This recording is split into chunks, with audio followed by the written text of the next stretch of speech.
बुद्ध के पास एक राजकुमार दीक्षित हो गया। दीक्षा के दूसरे ही दिन किसी श्राविका के घर उसे भिक्षा लेने बुद्ध ने भेज दिया। वह वहां गया। रास्ते में 2-3 घटनाएं ऐसी घटीं लौटते में उनसे वह बहुत परेशान हो गया। रास्ते में उसके मन में ख्याल आया कि मुझे जो भोजन प्रिय हैं वे तो अब नहीं मिलेंगे। लेकिन श्राविका के घर जाकर पाया कि वही भोजन थाली हैं जो उसे बहुत प्रीतिकर हैं। वह बहुत हैरान हुआ। फिर सोचा संयोग होगा, जो मुझे पसंद है वही आज बना होगा। वह भोजन करता है, तभी उसे ख्याल आया कि रोज तो भोजन के बाद में विश्राम करता था 2 घड़ी, आज तो फिर धूप में वापस लौटना है। लेकिन तभी उस श्राविका ने कहा कि भिक्षु बड़ी अनुकंपा होगी अगर भोजन के बाद 2 घड़ी विश्राम करो। बहुत हैरान हुआ। जब वह सोचता था यह तभी उसने यह कहा था।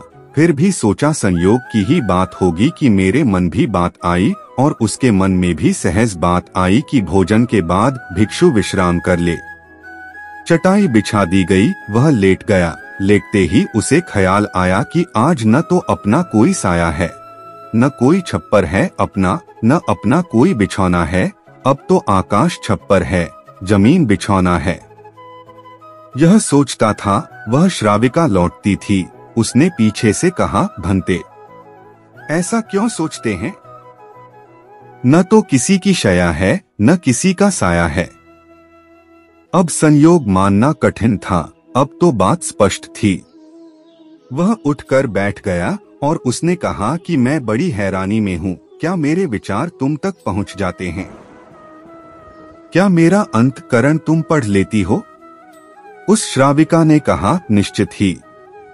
पहले तो सबसे पहले स्वयं के विचारों का निरीक्षण शुरू किया था, अब तो हालत उल्टी हो गई। स्वयं के विचार तो निरीक्षण करते करते क्षीण हो गए और विलीन हो गए। मन हो गया निर्विचार। अब तो जो निकट होता है उसके विचार भी निरीक्षण में आ जाते हैं। वह भिक्षु घबराकर खड़ा हो गया और उसने कहा कि मुझे आज्ञा दें, मैं जाऊं। उसके हाथ पैर कंपने लगे। उस श्राविका ने कहा, इतने घबराते क्यों हैं? इसमें घबराने की क्या बात है? लेकिन भिक्षु फिर रुका नहीं। वह वापस लौटा। उसने बुद्ध से कहा, क्षमा करें, उस द्वार पर दोबारा भिक्षा मांगने में न जा सकूंगा। बुद्ध ने कहा, कुछ गलती हुई, वहां कोई भूल हुई।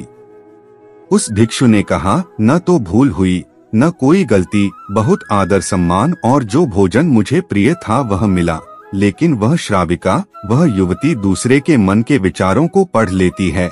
यह तो बड़ी खतरनाक बात है, क्योंकि उस सुंदर युवती को देखकर मेरे मन में तो कामवासना भी उठी, विकार भी उठा था। वह भी पढ़ लिया गया होगा।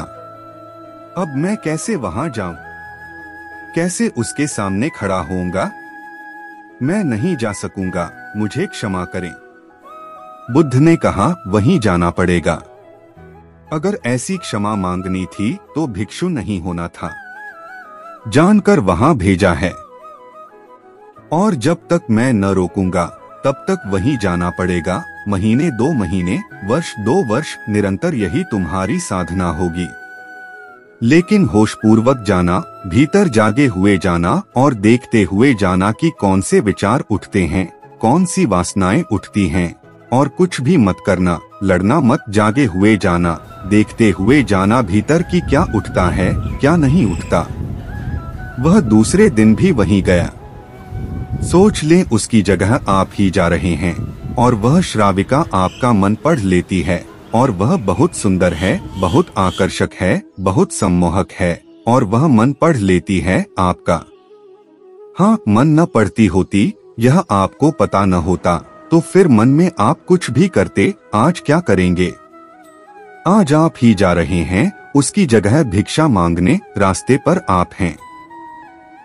वह भिक्षु बहुत खतरे में है, अपने मन को देख रहा है, जागा हुआ है। आज पहली दफा जिंदगी में वह जागा हुआ चल रहा है सड़क पर। जैसे जैसे उस श्राविका का घर करीब आने लगा, उसका होश बढ़ने लगा। भीतर जैसे एक दिया जलने लगा और चीजें साफ दिखाई पड़ने लगीं और विचार घूमते हुए मालूम होने लगे। जैसे उसकी सीढ़ियां चढ़ा, एक सन्नाटा छा गया, भीतर होश परिपूर्ण जग गया। अपना पैर भी उठाता है तो उसे मालूम पड़ रहा है, श्वास भी आती जाती है तो उसके बोध में है। जरा सा भी कंपन विचार का भीतर होता है, लहर उठती है कोई वासना की, वह उसको दिखाई पड़ रही है। वह घर के भीतर प्रविष्ट हुआ, मन में और भी गहरा शांत हो गया। वह बिल्कुल जागा हुआ है, जैसे किसी घर में दिया जल रहा हो और एक एक चीज कोना कोना प्रकाशित हो रहा हो। वह भोजन को बैठा, उसने भोजन किया, वह उठा, वह वापस लौटा, वह उस दिन नाचता हुआ वापस लौटा। बुद्ध के चरणों में गिर पड़ा और उसने कहा, अद्भुत हुई बात। जैसे जैसे मैं उसके निकट पहुंचा और जैसे जैसे मैं जागा हुआ हो गया, वैसे वैसे मैंने पाया कि विचार तो विलीन हो गए, कामनाएं तो क्षीण हो गईं, और मैं जब उसके घर में गया तो मेरे भीतर पूर्ण सन्नाटा था। वहाँ कोई विचार नहीं था, कोई वासना नहीं थी, वहाँ कुछ भी नहीं था। मन बिल्कुल शांत और निर्मल दर्पण की भांति था। बुद्ध ने कहा, इसी बात के लिए वहाँ भेजा था, कल से वहाँ जाने की जरूरत नहीं। अब जीवन में इसी भांति जियो जैसे तुम्हारे विचार सारे लोग पढ़ रहे हों। अब जीवन में इसी भांति चलो जैसे जो भी तुम्हारे सामने है वह जानता है, तुम्हारे भीतर देख रहा है। इस भांति भीतर चलो और भीतर जागे रहो।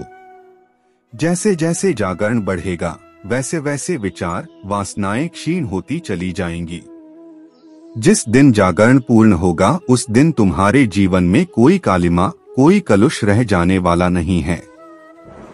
उस दिन एक आत्मक्रांति हो जाती है।